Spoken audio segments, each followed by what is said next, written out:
First of all I'm so sorry, నేను కొంచెం లేట్గా వచ్చాను. చెన్నై నుంచి వచ్చిన వాళ్ళు ఫాస్ట్గా వచ్చారు, కోకాపేట నుంచి వచ్చింది లేట్గా వచ్చాను. I'm sorry for that.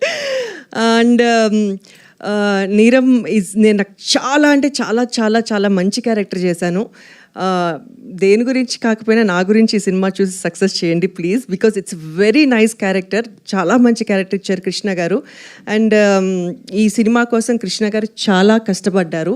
And సాయంతాన్ my cameraman నన్ను చాలా బాగా చూపించారు.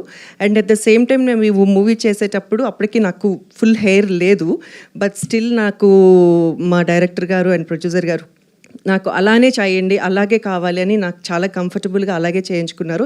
అలా కూడా నన్ను చాలా అందంగా చూపించారు. I'm just saying that you made me so beautiful on screen.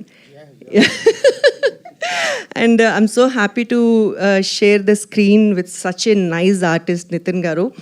చాలా అంటే చాలా మంచి క్యారెక్టర్ ఆయనది కూడా. మేమిద్దరము చేసేటప్పుడు చాలా కాంపిటేటెడ్గా ఉండేది. నాకు ఇంకా మజా కిక్ వచ్చేదనమాట ఆయనతో చేస్తుంటే. So please do blesses. ఎప్పుడు చెప్పినట్టు ఈ సినిమా మంచి సక్సెస్ కావాలని కోరుకుంటా. అది దట్స్ మై విష్ అంతే. ఏమనుకుంటున్నారంటే కష్టం. అవును.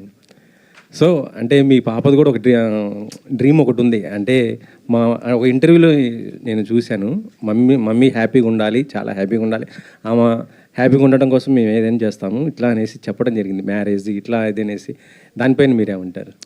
నా పెళ్లి గురించా, తన పెళ్లి గురించా? మీ మళ్ళీ మ్యారేజ్ చేసుకుంటే బాగుంటుందని ఒక ఎక్కడో విన్నాను మేడం. అట్లా సుప్రీత గారి ఒక ఇంటర్వ్యూలో ఆలోచన అయితే లేదు. ఉండుంటే ఇన్ని రోజులు వెయిట్ చేయాల్సిన అవసరం లేదు. ప్రస్తుతానికైతే ఆలోచన లేదు, ఇక మీదట కూడా ఉండదు అని అనుకుంటున్నా. మా అమ్మాయికి పెళ్లి చేసే వయసు వచ్చిందండి, నేనేం పెళ్లి చేసుకుంటానండి. ఆమె హీరోయిన్ కదా మేడం, మంచి మంచి సినిమాలు చేస్తున్నారు. ఇంకా నెక్స్ట్ ఎందుకంటే మన తెలుగులో చాలా వరకు కూడా హీరోయిన్స్ లేరు. నా పెళ్లి ఆల్రెడీ ప్రెస్ వాళ్ళు ఎప్పుడో చేసేసారండి, రాసేసారు కూడా. అవునా? ఎప్పుడో ఛానల్ క్రితం. అచ్చా. సుప్రీత గారికి వచ్చే స్టోరీస్ మీరు కూడా వింటారా మేడం? ఇన్ని ఎట్లా సెలెక్ట్ చేసుకుంటారు? వింటాను. డెసిషన్ మేకింగ్ తనదే.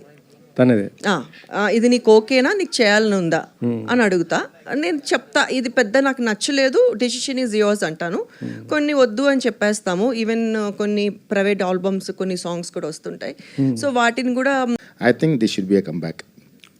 సురేఖవాణి గారు సార్, యాక్చువల్గా ఇప్పుడు తెలుగు సినిమా స్థాయి ఎంత పెరిగినా కానీ పాన్ ఇండియా పేరు చెప్పి చిన్న రోల్స్కి కూడా బయట వేరే భాషల్లో ఆర్టిస్టులను తీసుకొస్తున్నారు.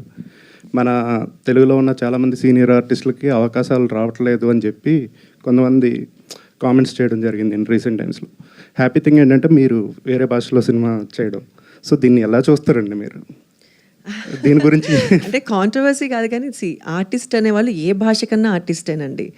సో ఎవరు ఎక్కడికి వచ్చి చేసినా తప్పులేదు, అంతే కదా. మేము అనొచ్చు వాళ్ళని తెచ్చి పెట్టుకున్నారు, మరి వాళ్ళు అనుకోవచ్చు కదా నా గురించి నన్ను తీసుకెళ్ళి అక్కడ పెట్టుకున్నారని. సో ఎక్కడైనా యాక్ట్ చేయొచ్చు, కాకపోతే మనకు కూడా మన వాళ్ళు కూడా కొంచెం ఎక్కువ అవకాశాలు ఇస్తే బాగుంటుంది అని ఒక చిన్న ఉద్దేశం అంతే. ఎక్కడ ప్రాబ్లం వస్తుంది అంటారండి?